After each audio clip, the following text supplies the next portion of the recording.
яғни қоректік тор дегеніміз осы. Жалпы байып кететін болсақ, жалпы просто шөп бар. Шөппен қоректенетін тек қана шегіртке ғана емес, шөппен қоректенетін тышқан да бар, қоян да бар, қой да бар, сиыр да бар деген секілді. Яғни біз оны тек қана андай бір цепочкамен, андай бір стрелкамен түсіндіре алмаймыз, иә. Сол үшін біз осындай күрделі қоректік тор құрады екенбіз. Ал осы шегірткемен, тышқанмен, сиырмен қоректенетін жануарлар тағы мүлдем бөлек, иә. Одан да көп мысалы. Сол үшін олар өте алуан түрлі болғандықтан біз қоректік торды қолданады екенбіз түсіндіру үшін. Мысалға шөп қоректенетін ұлу шегіртке, яғни тек қана ұлумен қоректенетін шегіртке емес, ұлу бар, шегіртке бар. Олармен қоректенетін тышқандар бар, құстар бар, мындай үкі бар деген секілді. Сондай-ақ мына жақта балдармен қоректенетін балықпен қоректенетін құстар, осы құстармен қоректенетін басқа бүркіттер болуы мүмкін, немесе басқа жыртқыш аңдар болуы мүмкін деген секілді. Яғни осы табиғи бір заңдылықты түсіндіру үшін біз қоректік торды қолданады екенбіз. Көп жылдар бойы бақылаумен және зерттеумен айналысып бірнеше қоректік тізбек құруға болады. Міне төртінші суретте көрсетіліп кеткендей. Біреу бір қоректік тізбек емес, бір қоректік тізбек дегеніміз ол сол күрделі бір қоректік тордың бір бөлігі ғана, бір кішкентай бөлігі ғана.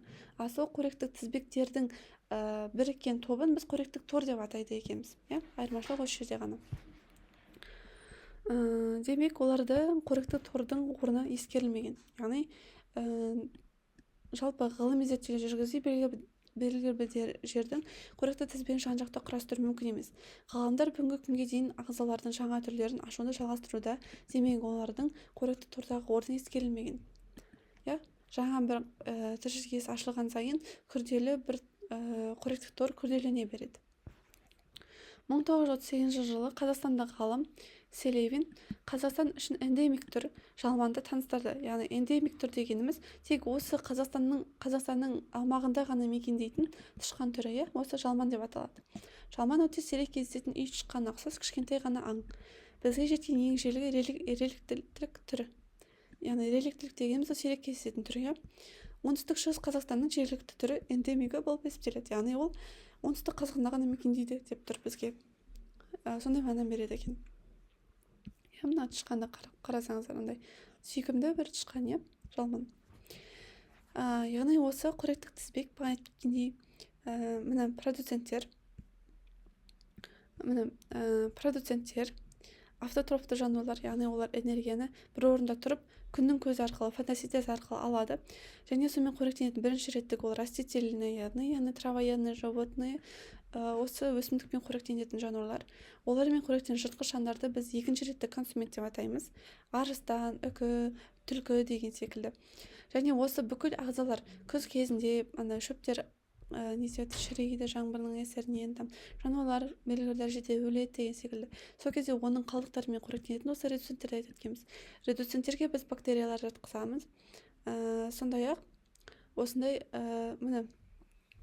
редуценттерге осындай бір бактерияларды, грибоктарды, жауынқұрттарды жатқызады екенбіз. Яғни шіріген шіріндіні жауынқұрт өзінің денесімен өткізу арқылы олар сол нәрсені қопсытады екен. Қопсытып, сол қопсытқан топырақтан жаңадан продуцент, яғни өсімдік пайда болады. Мына продуцент бірінші реттік консумент. Бұл жерде тек қана шегіртке, көбелек қана емес. Бұл жерде сондай-ақ сиыр, қой, ешкілер де бар. Екінші реттік консумент, олармен қоректенетін жыртқыш аңдар. Үшінші реттік консументтер, олармен қоректенетін жыртқыштар. Яғни тышқандар болатын болса, бірінші реттік консумент, екінші реттік консумент түлкімен қоректенетін бүркіт деген секілді. Мысалға, міне редуценттерге жататын лашын. Ледниковый периодтағы танимыз, осы екі лашынды мамонттарды жемекші болады ғой. Мына лашын екен табиғатта. Олар өлген жануарлардың қалдықтарын жейді. Яғни өлген жануарлардың қалған еттерін, сүйектерін, яғни табиғаттың бір санитары болып есептеледі екен. Олардың қоректену үшін оларға бір күш жұмсаудың қажет жоқ, себебі олар тамақтары уже дайын. Яғни олар өліктермен қоректенеді. Сол арқылы олар табиғатқа өте көп бір пайдасын тигізіп жатыр екен. айтып кеткендей мына жерде міне продуценттер, консументтер және редуценттер, ыдыратушылар. Осылай біздің тақырыбымыз бітеді. Қорытындай келе өзімізге бір кішігірім фидбек алып кетейік. Сол үшін біз осы 3 сұраққа жауап берейік. Өсімдік қоректілер, жыртқыштар, өлексе жегіштер деген түсініктерге анықтама беріп, мысалдар келтіріңдер дейді. Сіздер видеоны стопқа қойып, сіздер жауап беріп алсаңыздар болады. Біріншісі өсімдік қоректілер.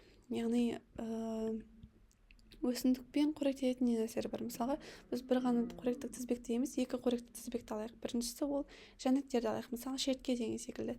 Екіншісі ол сиыр, өсімдік қоректілерге, бағана айтып кеткен жәндікке, онымен қоректенетін тек шерткемен қоректенетін басқа жыртқыш бар, ол торғай мысалға. Яғни бір қоректік тізбек. Екінші қоректік тізбек сиыр. Сиырмен қоректенетін мысалы қасқыр деген секілді. Яғни бізде уже бір ғана қоректік тізбек емес, бір өсімдіктің өзінен шығып тұрғаннан кейін бізде уже өсімдік қоректік тор пайда болып жатыр. Өлексе жегішке біз бағана лашынды жатқыза аламыз, немесе ыдыратушылар, редуценттер, бактериялар, көп жасушалы ағзалар дегеніміз не? Көп жасушалы ағзалар дегеніміз бір ғана жасушадан емес, миллиондаған, мыңдаған жасушалардан тұратын ағзалардың барлығын жатқызады екенбіз. Ал бір жасушалы ағзаға біз бактериялар жатқызамыз. Демек, олардың бір-ақ денесі бар. Бір жасушадан ғана тұрады бактериялар. Биоалуантүрлілік, бағана айтып кеткендей, бір ғана түр емес, біздің табиғатта жануарлардың, жалпы тіршілік иелерінің түрлері өте көп, сол арқылы олар табиғат бір-бірімен толықтырады екен. Сол үшін біз оларды биоалуантүрлілік деп атаймыз.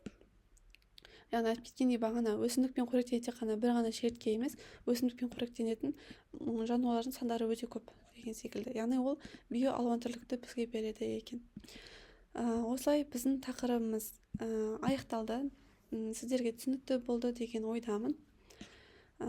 Келесі осы тақырыптың сұрақтары үй тапсырмасы, яғни кішігірім брейнсторм деп айтсақ болады.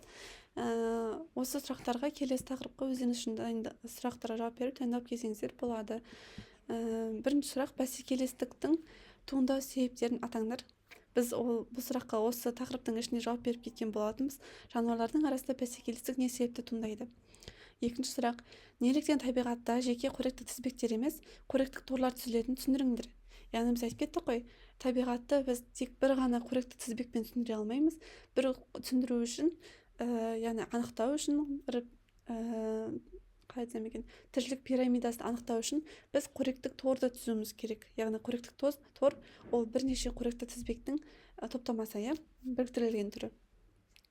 Өсімдіктердің маңызы туралы айтып беріңдер. Яғни өсімдіктердің маңызы туралы айтып кетіңіздер. Осылай біздің сабағымыз тамам.